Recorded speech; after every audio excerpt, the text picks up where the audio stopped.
नमस्कार दोस्तों।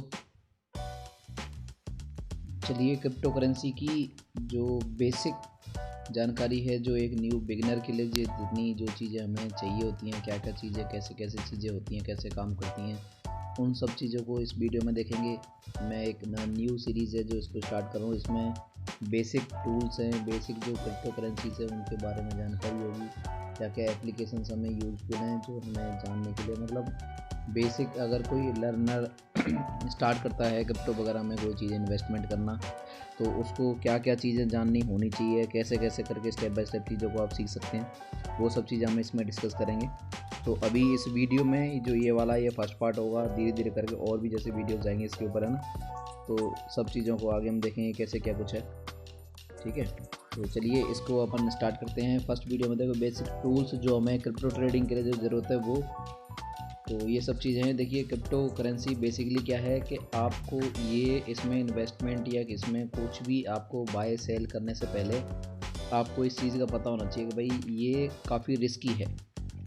Risky in the sense मैं आपको इसलिए क्यों कह रहा हूँ, देखो, क्योंकि अगर नॉर्मल केस में अगर आप बात करें जैसे शेयर मार्केट में देखिए कोई भी अगर आपके पास में शेयर है तो उसको अगर वो यहाँ स्टैंड करता है ना, यहाँ से अगर मान के चलिए यहाँ तक उसको जाना है, तो उसको मान के चलिए कि भाई अगर 50% भी उसमें इंक्रीमेंट होना है ना, 50% भी, तो उसमें हो सकता है उसको होने के लिए आपको 2 मंथ का टाइम लग जाए, हो सकता है 3 मंथ का टाइम लग जाए, हो सकता है 6 मंथ का टाइम लग जाए, और या ये भी हो सकता है कि 1 ईयर तक का टाइम लग जाए उसको 50% इंक्रीज़ होने के लिए, ठीक है। तो वो थोड़ा सा क्या है, थोड़ा स्लो प्रोसेस होता है जो अपना शेयर मार्केट का होता है, लेकिन वो थोड़ा सा क्या है कि उसमें इतने ज़्यादा ना तो चेंजमेंट आते नहीं है कि एक साथ वो जो है करेंसी या कोई भी जो शेयर है उसके रेट डायरेक्टली पहले अगर मान के चले कि 200 रुपये थे और 200 से वो घटकर मान के चलिए कि भाई 200 से 50 रुपये पे आ जाए, तो ऐसा उस केस में पॉसिबल नहीं है। जो शेयर्स हैं उसमें इतनी आसानी से नहीं है, जब तक कोई भी उसमें उस कंपनी के साथ में या कोई भी चीज़ें कुछ उसकी वैल्यू है उसकी डाउन नहीं होती, जब तक कोई लॉस में नहीं जाती या कुछ गवर्नमेंट उसके ऊपर रेगुलेशन वगैरह रिस्ट्रिक्शन वगैरह नहीं लगाती, या कोई उसके अंदर कोई भी है ना, मतलब बीच में ग्लिच वगैरह नहीं आता उसका, तो ऐसा पॉसिबल नहीं है शेयर्स में।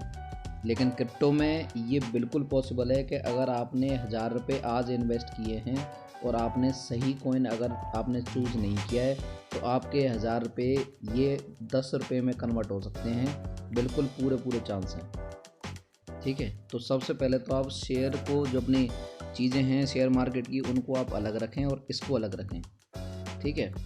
चलिए दूसरी चीज़ अपन डिस्कस करते हैं। हम इस वीडियो में क्या क्या चीज़ देखेंगे, देखिए इस वीडियो को देखने के बाद आप कुछ चीज़ें जान पाएंगे। वो क्या है कि भाई एक्सचेंज जो डिसेंट्रलाइज एक्सचेंज है वो कौन से हैं, एक्सचेंज क्या क्या चीज़ होती हैं, वो सब चीज़ों को जानेंगे। और सेंट्रलाइज एक्सचेंज है वो क्या चीज़ हैं, और ये थोड़ी सी रिपीटेशन हो गया है, कोई दिक्कत नहीं। हाँ, ये डिसेंट्रलाइजेशन का मतलब है, ये वो चीज़ है। और उसके बाद में देखिए प्राइस ट्रैकिंग वगैरह क्या कैसे कुछ ऐप से हम ट्रैक करेंगे, और जो चार्टिंग टूल्स वगैरह उन सबको डिस्कस करनी है इसमें, ठीक है। चलिए आगे स्टार्ट करते हैं। देखिए सबसे पहले समझिए कि डिसेंट्रलाइजेशन का मतलब क्या होता है। मतलब आप देखिए डिसेंट्रलाइजेशन का मतलब क्या होता है, सिंपली जो ये वर्ड है, मतलब सेंट्रलाइजेशन क्या है कि इसको कंट्रोल करने के लिए कोई गवर्नमेंट बॉडी या कोई मैनेजमेंट बॉडी या कुछ न कुछ बंदे हैं जो इसको कंट्रोल करते हैं किसी चीज़ को, तो वो सेंट्रलाइज्ड है। जैसे इनकेस मान के चलिए जैसे अपने पैसा है, पैसे की कंट्रोल अभी आज के टाइम पे वो किस में, मान लीजिए बैंक के बीच में सेंट्रलाइज अथॉरिटी है बीच में, आपने किसी को भेजा या कुछ बाई किया सेल किया तो बीच में क्या है, बैंक है।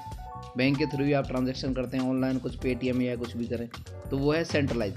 डिसेंट्रलाइज में ना बीच में कोई थर्ड पार्टी होगा ही नहीं, मतलब डायरेक्टली इसी को बोलते हैं P2P। P2P का मतलब होता है पीयर टू पीयर, डायरेक्टली मेरे को कोई चीज़ चाहिए और मैंने क्या किया, मेरे को कोई चीज़ चाहिए, बिना इस बात की जानकारी या बिना कोई बीच में आदमी को आए मैं कोई चीज़ बाय कर सकता हूँ किसी दूसरे आदमी से डायरेक्टली, ना मेरे को बीच में किसी को देना है ना कुछ लेना है, ठीक है। और किसी तीसरे को कोई ट्रांजैक्शन वगैरह जो भी चार्ज जो कुछ कटेगा वो इसको सेंड करने और रिसीव करने में जो ट्रांजैक्शन बीच में जो जिसको अप्रूवल होगी वो चीज़ होगी। और इसी पूरे डिसेंट्रलाइज के कंसेप्ट पे ही काम करता है जितने भी अपने जो क्रिप्टो करेंसी है वो, ठीक है।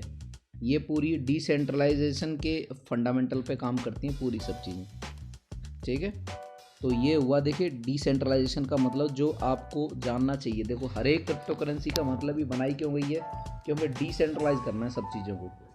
इस वजह से क्रिप्टो करेंसी बनाई गई है, गवर्नमेंट बीच में ना हो, इसी वजह से इसका जो चीज़ें इनिशिएट की गई थी ये, ठीक है। कोई भी बीच में अथॉरिटी ना हो जो इसको अप्रूव डिसअप्रूव करने वाला होगी, ठीक है। फर्स्ट देखते हैं कि इसमें क्या होता है, एक्सचेंज कौन से होते हैं। एक्सचेंज बेसिकली क्या है, एक्सचेंज में हम कहें एक्सचेंज क्या होता है, देखिए सर्विस प्रोवाइडर होता है एक्सचेंज। आपको मान के चलिए आपको जैसे चीनी चाहिए, बूरा चाहिए, कुछ भी चाहिए, आप कहाँ जाते हैं, दुकान पे जाते हैं। तो दुकान क्या हुआ, वो एक प्रोवाइडर हुआ जहाँ से वो कहीं से भी रॉ मटेरियल लाता है या कहीं से ख़रीद के लाता है जिस भी रेट में, तो वो ख़रीद के लाता है, वो आपको देता है इसको वापस। तो कुछ न कुछ जो खरीद के लाता है वो जितने भी जो भी लाता है वो आपको सेल करता है, कुछ न कुछ उसके लिए चार्ज अपना प्रॉफिट लेता ही होगा ना वो। तो सेंट्रलाइज एक्सचेंज होते हैं जो वो अपना क्या लेते हैं, प्रॉफिट लेते हैं। तो कुछ न कुछ चार्ज लगाते हैं, ट्रांजैक्शन फीस वगैरह जो होती है कुछ वो लेते हैं अपना, जो भी चाहे बाय करो या सेल करो दोनों से कुछ न कुछ चार्ज है जो वो होता है, ठीक है। दूसरा क्या है, जो एक्सचेंज है उसका ये रोल है। तो एक्सचेंज हुए देखिए दो टाइप के, एक हुए सेंट्रलाइज और एक हुए डिसेंट्रलाइज। सेंट्रलाइज एक्सचेंज कौन से हैं, देखिए जिनके पास में ना कोई कंट्रोलिंग बॉडी उसमें होती है, कोई भी उसको यानी कि अगर कब उस टाइम पे ट्रांजैक्शन किसी पे विड्रॉल अप्रूवल विड्रॉल ओके होंगे कि नहीं होंगे, आपने सक्सेसफुल विड्रॉल नहीं हो रहे, कई बार आपको लिखा मिल जाएगा भाई हमने विड्रॉल अभी इसको कॉइन किए हमने रोक रखे हैं, या कहीं पे अभी हमने इसको मतलब अभी अलाउ नहीं किया किसी को भी, जो भी कस्टमर है इसके क्लाइंट हैं जो वो किसी को सेंड नहीं कर सकते क्रिप्टो, या किसी को मान लो USDT ऐड नहीं कर सकते, फ़ंड ऐड नहीं कर सकते, या फ़ंड को ट्रांसफ़र नहीं कर सकते, या फ़ंड को विड्रॉल नहीं कर सकते। तो वो सब चीज़ें सेंट्रलाइज एक्सचेंज में होती है। तो सेंट्रलाइज एक्सचेंज के फ़ायदे भी हैं नुकसान भी हैं। मैंने एक और वीडियो बना रखी है इसी पे ना चैनल पे, आप जो उसको आप एक बार देख लीजिएगा इसमें। तो सेंट्रलाइज एक्सचेंज के एग्जांपल्स कौन कौन से देखिए बहुत सारे हैं, जो बेसिकली ये फाइनेंस नहीं है बाइनेंस है, मिस्टेक है थोड़ी सी, ठीक है। जैसे बाइनेंस एक्सचेंज जो है KU कॉइन है, FTX है, हुबी ग्लोबल है, वजीर एक्स है, CoinDCX, CoinSwitch, कुबेर, BitBNS वगैरह। ये लास्ट वाले जो ये अपने इंडियन हैं, और इससे पहले वाले जो बाइनेंस KU कॉइन और अपने FTX हुबी ग्लोबल ये सभी क्या है इंटरनेशनल एक्सचेंज है, ठीक है। देखिए दूसरा होता है इसमें जो फंडा है वो है डिसेंट्रलाइज का। डिसेंट्रलाइज मतलब इसमें देखिए जो सेंट्रलाइज है उसमें क्या है, अगर आपकी क्रिप्टो को जो है किसी को सेंड करना है या आपने P2P में बाय करना है, तो जो वो अथॉरिटी होता है बीच में जो सेंट्रलाइज अपने एक्सचेंज होता है, वो क्या करता है कि मेरे को कोई चीज़ सेल करनी है तो मेरे जितने USDT मेरे को देने हैं वो मेरे ब्लॉक कर देगा उस टाइम के लिए, अगर कोई जो बायर है उसको बाय करना चाहता है तो जब तक वो बायर का पैसा, जब तक मैं यहाँ से, अब मैंने यहाँ से लॉक कर दिए, दूसरे वाले बंदे ने जिसने पैसे भेजने हैं मेरे को, तो वो उसके मेरे पास पैसे आ जाएंगे, मैं यहाँ से कंफर्म कर दूँगा तो मेरे USDT को वो उसके पास ट्रांसफ़र कर देगा, और जो पैसा मेरे पास आ गया तो वो मेरे पास मेरे अकाउंट में ले लूँगा मैं इसको। ये बीच में जो काम करने वाला काम होता है ये सब काम होता है इसका जो सेंट्रलाइज एक्सचेंज है वो।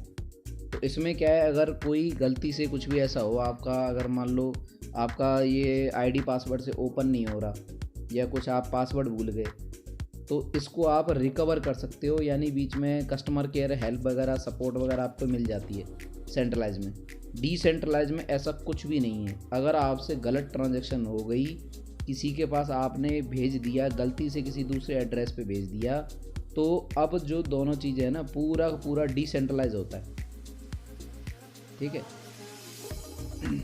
अब इसमें क्या है कि उसमें आप रिवर्ट नहीं कर सकते उसको, जो आपका भेज दिया आपने किसी के पास वो गया आपके वॉलेट से गया वापस रिकवरी, और इसका अगर मान लो रिकवरी फेज़ होता है, अगर वो फ्रेज़ को आप भूल गए रिकवरी फ्रेज़ को उसको, तो आपका जो वॉलेट था वो वॉलेट ख़त्म, उसका कोई यूज़ नहीं। दोबारा अगर आपके पास वॉलेट की है तो आप लॉगिन कर पाओगे, अदरवाइज़ आप उसको ओपन ही नहीं कर पाओगे। तो जो भी फंड या कॉइन जो कुछ थे आपके वो सब साफ, कुछ नहीं मिलेगा, ठीक है। तो डिसेंट्रलाइज का मतलब क्या है कि जिस पे ऊपर कोई अथॉरिटी बीच में है ही नहीं, सामने वाले को तुमने भेजा या जो भी लिया तो वहीं पे ट्रांजैक्शन खत्म, ना तो तुम उसको जानते हो भाई, ना वो तुम्हें जानता है कोई भी।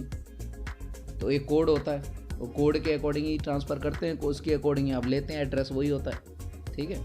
तो डिसेंट्रलाइज को शॉर्ट फॉर्म में डेक्स कह देते हैं हम, ठीक है। ठीक है, देखिए दूसरी चीज़ क्या है अपना दूसरा पॉइंट है भाई हमारे जो प्राइस की ट्रैकिंग कैसे करेंगे, भाई किस कॉइन के कितने रेट चल रहे हैं, क्या कुछ है। ये एक्सचेंज पे लिखा हुआ, चलो एक एक्सचेंज पे रेट कम है, दूसरे एक्सचेंज पे रेट ज़्यादा है, किस एक्सचेंज पे कितने हैं इस बात का पता कैसे चलेगा नॉर्मली। या कोई भी जो कॉइन है उसके एक ग्लोबल रेट कौन सा चल रहे हैं वाकई में जो सही है रेट, वो उसका कैसे पता चलेगा। तो उस प्राइस की ट्रैकिंग क्या करते हैं हम, किससे, प्राइस की ट्रैकिंग ही अकेला नहीं है इसमें, कॉइन के फंडामेंटल्स वगैरह हैं, किस किस एक्सचेंज पे लिस्टेड है, क्या उसकी बर्निंग प्रोसेस है, या कितना कहाँ पे कितने इसकी टोटल सप्लाई कितनी है, और इसमें कितने इसके होल्डर्स हैं, ठीक है, क्या इसकी अपडेट्स हैं, न्यूज़ है, वो सब इस ट्रैकिंग टूल्स वगैरह इनसे हमें पता लगता है। ये बेसिकली क्या है, वेबसाइट्स होती हैं या एप्लीकेशंस होती हैं, ठीक है। इन दोनों को जो आप यूज़ करते हैं नॉर्मली, ज़्यादातर जो नाउन है सबको जो यूज़ करना है, जो आपके भी पास में वो एप्लीकेशन होनी चाहिए। वो सबसे पहले ये देखिए कॉइन गीको है, और एक कॉइन मार्केट कैप है, और क्रिप्टो बबल है। ये 3 वेबसाइट में से मान के चलिए 2 को यूज़ कर लें आप, यही सफिशिएंट है। बहुत कुछ डेटा इन्फॉर्मेशन इस पर सब कुछ है, इसकी भी मैं वीडियोस में बना रहा हूँ, और वीडियोस हैं आप चेक कर लीजिएगा इसमें, ठीक है। चलिए देखिए अब है अगला पोर्शन, हमें चार्टिंग वगैरह का सिस्टम कैसे देखना है। भाई हमने ये देखा कि जो अभी तक हमने देखा प्राइसिंग देख ली इसकी, अब इसमें कुछ चार्ट होंगे। चार्ट मतलब क्या है, चार्ट क्या कम करेंगे, जो प्राइस कैसे इंक्रीज़ हो रही है, डिक्रीज़ हो रही है, कहाँ पे सपोर्ट है इसका, अगर फॉल होगा तो कौन सी सपोर्ट होगी, अगर ऊपर जा रहा है तो रेजिस्टेंस कहाँ पे मिलेगी इसको। इन सब चीज़ों को मतलब टेक्निकल जो एनालिसिस है वो हम किससे करते हैं, चार्टिंग टूल से करते हैं। तो टेक्निकल एनालिसिस मैं तो देखो आपको बताऊँ, अगर आप क्रिप्टो में आए हैं तो आप खुद से जितना सीखें वो सीखें, किसी को भी अपना USDT फंड ट्रांसफ़र ना करें, खुद सीखें उतना ज़्यादा बेटर है। यूट्यूब पे भी कई सारे कंटेंट अवेलेबल हैं, बहुत सारे यूट्यूबर्स हैं जो बता रहे हैं, और बाकी चीज़ें जिससे जितनी भी हेल्प होगी भाई अपना वो करेगा ही, लेकिन आप भी अपनी तरफ से सीखने की कोशिश करें, ठीक है। तो इसके देखिए इसके एग्जांपल्स कौन से हैं, इसमें जो हम ज़्यादातर मोस्टली जो यूज़ में लेते हैं वो होता है अपना, देखिए ट्रेडिंग व्यू ऐप है या ट्रेडिंग व्यू वेबसाइट है, उसकी हम हेल्प लेते हैं, और वो सबसे बेस्ट मानी जाती है कॉइन्स के अकॉर्डिंग, यानी क्रिप्टो करेंसी के अकॉर्डिंग। हालांकि उसमें देखिए जो अपने शेयर्स हैं वो भी हैं, आप चाहें तो शेयर मार्केट के लिए यूज़ कर सकते हैं, कोई दिक्कत नहीं, ठीक है, कहीं पे भी। और दूसरा है बाइनेंस वगैरह पे, यानी ये एक्सचेंज है, इस पर अपना चार्टिंग भी इसकी अच्छी है। बाइनेंस की चार्टिंग है जो एप्लीकेशन में वो अच्छी है, वेबसाइट पे भी अच्छा है, ठीक है, वो भी ग्लोबल है, उसके भी चार्ट अच्छे हैं। FTX है, उसके भी चार्ट ठीक है, अच्छे हैं। तो इन सब चीज़ों को हम यूज़ में ले सकते हैं चार्टिंग वगैरह के लिए, ठीक है। तो ये सबसे एक मेन चीज़ है जो आपके पास में होनी ज़रूरी है, और ये काम की है जो बहुत ज़्यादा हेल्पफुल है, जो आपको बहुत सारी चीज़ों में हेल्प करेगी, ठीक है। तो चलिए इस वीडियो में इतना ही, आगे मिलते हैं नेक्स्ट वीडियो में। Thank you so much.